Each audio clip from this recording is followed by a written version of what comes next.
यदि आप इस चैनल पर पहली बार विजिट कर रहे हैं तो इसी तरीके की वीडियो पाने के लिए आप इस चैनल को सब्सक्राइब कर लें और बेल आइकन प्रेस कर दें ताकि नई वीडियो की नोटिफिकेशन आप तक पहुंच सके। धन्यवाद। आज हम लोग इस वीडियो में प्रश्नावली 2.3 के प्रश्नों का हल देखेंगे। पहला क्वेश्चन, विभाजन एल्गोरिथम का प्रयोग करके निम्न में px को gx से भाग देने पर भागफल तथा शेषफल ज्ञात कीजिए। तो 3 क्वेश्चन इसमें दिए हुए हैं। px बराबर दिया x³ - 3x² + 5x - 3, gx बराबर दिया x² - 2, यानी कि px को हमें इस वाले को x² - 2 से यानी gx से भाग करना है और भागफल और शेषफल जो आएगा वो नोट करना। देखिए भाग किस तरीके से किया जाएगा इसका। तो हमने लिख रखा है x² - 2 से भाग करना है। जिससे भाग किया जाता है उसको भाजक बोला जाता है, जिसको भाग किया जाता है वो भाज्य होता है, जो हमें प्राप्त होता है यहाँ पे वो भागफल होता है, जो यहाँ प्राप्त होता है वो शेषफल होता है। तो इस तरीके से x² - 2 और x³ - 3² + 5x - 3 को भाग करना है। यहाँ देखना x³ दी हुई है, तो जब x³ है और यहाँ पे x² है तो हम x² में कितने से मल्टीप्लाई करेंगे कि x³ हो जाए, तो हम x से मल्टीप्लाई कर देंगे यहाँ पे। तो x² से x की मल्टीप्लाई करने पर x³ हो गया। -2 का जब x से करेंगे तो -2 आएगा, यहाँ 2x हो जाएगा। चिन्ह हम बदलते हैं क्योंकि घटाना होता है, तो ये माइनस हो गया और ये माइनस था तो प्लस हो गया। इस तरीके से ये आपका कैंसिल हो गया। यहाँ पे देखिए तो -3x² है, उसको मैंने नोट कर लिया -3²। 5x प्लस में है और ये 2x का निशान अब प्लस माना जाएगा, तो 5 और 2 7x हो गया, -3 नोट कर लिया। अब यहाँ पे -3x² है, 3x² में कितने से मल्टीप्लाई करें कि -3x² हो जाए, तो -3 से मल्टीप्लाई करेंगे तो -3x² और -3 -2 का गुणा हो जाएगा। यहाँ पे 3 दूनी 6 + 6 हो जाएगा, ये हमने नोट कर लिया। ये माइनस था प्लस कर दिया, प्लस था माइनस कर दिया, ये आपका कैंसिल हो गया। 7x आपका बच रहा है, ये नोट किया। ये माइनस है, ये भी माइनस है, माइनस चिन्ह दोनों समान चिन्ह है तो जुड़ जाएंगे, विपरीत होते तो घट जाते हैं, तो 6 3 9 हो गया। तो ये हमारा शेषफल हो गया और ये हमारा भागफल हो गया। तो इस तरीके से हम भागफल और शेषफल नोट कर लेंगे। इस तरीके से क्वेश्चन नंबर 2 को भी आप x4 - 3x² + 4x + 5 को x² इसको सीधा कर लेंगे। पहले हम इसको इस तरीके से लिख लेंगे, x² - x + 1 से इसको हम आगे पीछे लिख देंगे क्योंकि ये एक क्रम में होना चाहिए, मानक रूप में होना चाहिए। उससे हम भाग करेंगे, आसानी से भाग हो जाएगा। ऐसे ही इसको भी भाग करेंगे, इस वाले से तो भाग कर सकते हैं। अगला क्वेश्चन देखते हैं। क्वेश्चन नंबर 2 है हमारा, पहले बहुपद से दूसरे बहुपद को भाग कीजिए। जांच कीजिए क्या प्रथम बहुपद द्वितीय बहुपद का एक गुणनखंड है। तो इसको भी हम कह सकते हैं क्वेश्चन नंबर 1 ही है। ये आपका पहला बहुपद है, यहाँ से यहाँ तक ये दूसरा बहुपद है। ऐसे ये पहला बहुपद है, ये दूसरा बहुपद है, ये पहला बहुपद है, ये दूसरा बहुपद है। हम यहाँ पे केवल उसी तरीके से जिस तरीके पहले क्वेश्चन में किए वैसे ही हम भाग करेंगे।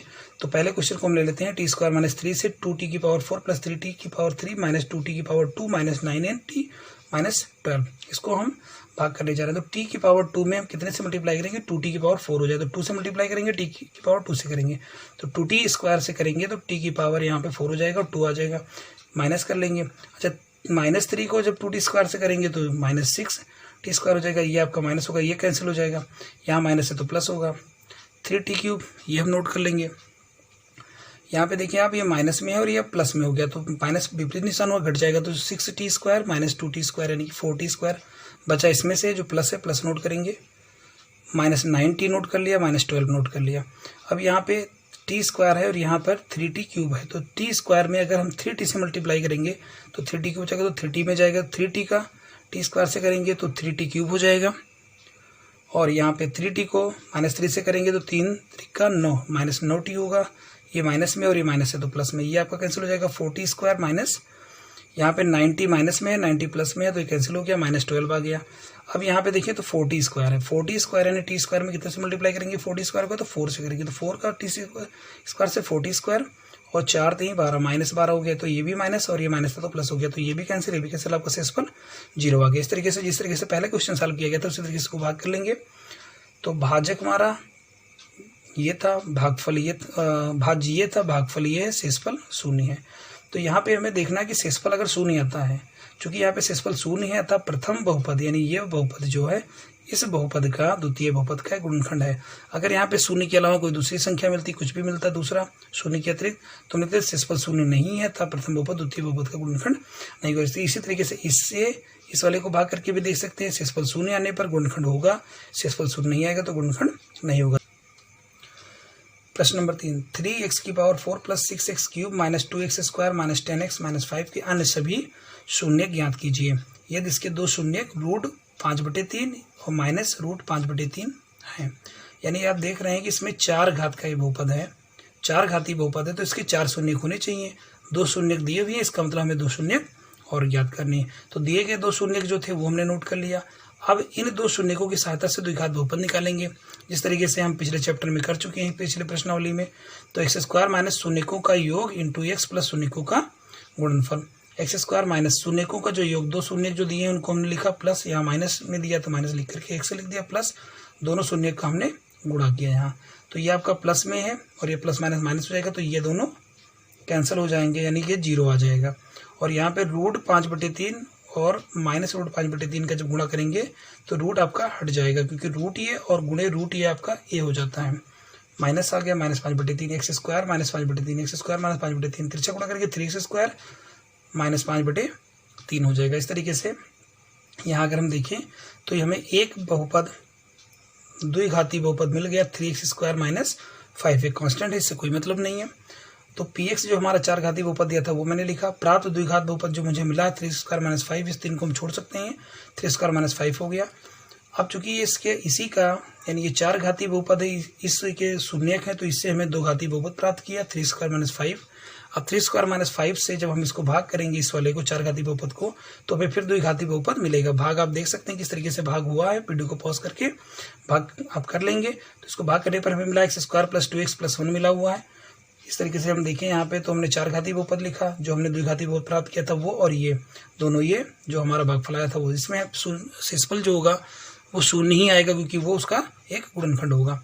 अब इस वाले पार्ट का हमें शून्य ज्ञात कर लेना है, क्योंकि इसका शून्य तो दे रखे थे, इसका शून्य हमें निकालना है। X square plus 2x plus 1 के शून्य के लिए इसका देखिए x square plus 2x plus 1, आप जानते हैं एक्स प्लस 1 का होल स्क्वायर होता है, यानी एक्स प्लस 1 एक्स प्लस 1। जब एक्स प्लस 1 को 0 के बराबर करेंगे एक्स बराबर माइनस 1 मिलेगा, एक्स प्लस 1 को 0 के बराबर करेंगे तो एक्स बराबर माइनस 1 मिलेगा। तो अन्य सभी शून्य यानी 2 शून्य जो आपके वहाँ आए वो -1 और -1, इस तरीके से दोनों शून्य का आपके मिल गए। 2 क्वेश्चन में दिए थे, 2 शून्य यहाँ प्राप्त किए, चारों शून्य हो गए। अगला क्वेश्चन, यदि x की power 3 minus 3 square plus x plus 2 को एक बहुपद gx से भाग देने पर भागफल और शेषफल क्रमशः x माइनस 2 और 2 माइनस 2x प्लस 4 है, तो gx ज्ञात कीजिए। यानी भाज्य आपका x की minus 3 square plus x plus 2 है, भाजक gx यानी gx से भाग करें, जिससे भाग करते हैं उसको भाजक कहते हैं। भागफल x माइनस 2 मिला, शेषफल ही मिला।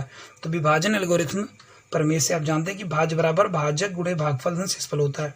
भाज्य की जब जो वैल्यू थी वो लिखा, भाजक आपका gx है, भागफल जो आया वो रूट किया, शेषफल लिख दिया हमने। प्लस माइनस ये माइनस हो जाएगा, ये प्लस प्लस प्लस ही रहेगा। इस वाले पद को हम इधर लेकर आते हैं, तो ये 2x आपका प्लस में हो जाएगा, 4 आपका माइनस में होगा। इसका थोड़ा कैलकुलेशन कर लेंगे तो एक x cube minus 3x square 2x और 1x 3x हो जाएगा, और 2 में से 4 माइनस करेंगे -2 आ जाएगा। अब x -2 जो दिया हुआ तो यहाँ गुणा कर रहा है, तो इधर आकर के भाग कर देगा, यानी gx की वैल्यू जो हम निकालेंगे तो gx बराबर होगा ये पूरा बटे x -2। अब x -2 से हम यहाँ पे भाग कर लेते हैं, x -2 से जो बहुपद हमारा था उसको हम भाग कर लेते हैं, यानी जो यहाँ पे हमें प्राप्त हुआ है उसको हम भाग करेंगे।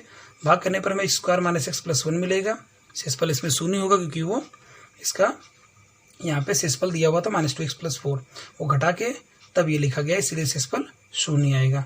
अब यहाँ पे जो आपका gx है उसका मान आपको मिल जाएगा x square minus x plus 1 मिल जाएगा। इसका लास्ट क्वेश्चन देखते हैं, क्वेश्चन नंबर हमारा 5 है। बहुपदों px gx और qx और rx के ऐसे उदाहरण दीजिए। यहाँ पे px आपका भाज्य है, gx भाजक है, qx भागफल है, rx आपका शेषफल है। ऐसे उदाहरण दीजिए जो विभाजन एल्गोरिथम को संतुष्ट करते हो तथा घात px और घात qx बराबर हो, घात qx घात rx बराबर हो, घात rx जो हो 0 हो। तो यहाँ पे इक्वलिट विभाजन एल्गोरिथम जानते हैं, भाज्य बराबर भाजक गुणे भागफल धन शेषफल होता है।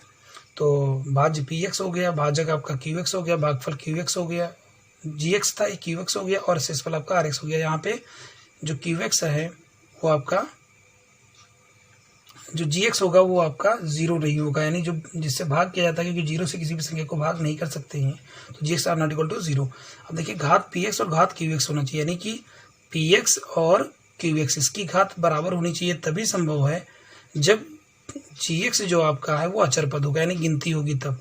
तो हम gx को 2 मान लेते हैं, px हमारा दिया ही है, और qx आपका x स्क्वायर प्लस x होगा जब हम यहाँ भाग करेंगे 2 से, और शेषफल हमें 1 मिल जाएगा, तो इसको हम नोट कर लेंगे। इस तरीके से हमें px, qx, gx और rx में मिल जाएगा। इसका कोई ज़रूरी नहीं कि आपकी किताब के आंसर से ये टैली करे, क्योंकि इसमें उदाहरण देना है। ऐसे उदाहरण तमाम हो सकते हैं, कई उदाहरण भी हो सकते हैं। इस तरीके से हम अगला क्वेश्चन देखते हैं। क्वेश्चन नंबर 2 हमारा है। क्वेश्चन नंबर 2 दिया हुआ था कि घात qx और घात rx बराबर हो, यह तभी संभव होगा जब px और gx की घात समान हो। तो मान लिया px बराबर एक बहुपद मान लिया, द्विघाती बहुपद, और gx भी हमने द्विघाती बहुपद ही मान लिया। इस तरीके से ये सेम होना चाहिए, क्योंकि जब हम भाग करें यहाँ पे देखें आप, स्क्वायर प्लस 2x प्लस 5 से हम स्क्वायर प्लस 2x प्लस 3 को भाग करते हैं तो हमें यहाँ पे भागफल 1 मिलता है, शेषफल आपका -2 मिलता है। इसमें भी जो घात है, यानी कि जो इसकी घात है, इसकी घात है, दोनों की घात 0 है। तो यहाँ पे हम qx और rx नोट कर लेंगे। इस तरीके से हमारा दूसरा क्वेश्चन होगा। तीसरे क्वेश्चन में देखिए, तो घात rx बराबर हमें 0 बताना है। तो यही एग्जाम्पल आप उसमें भी दे सकते हैं, क्योंकि घात आपका जो rx है, यानी -2 जो मिला हुआ है, इसका घात 0 है। तो इस तरीके से आप दूसरे क्वेश्चन को, तीसरा भी इसी यही मान आप px, gx, qx और rx लिख सकते हैं।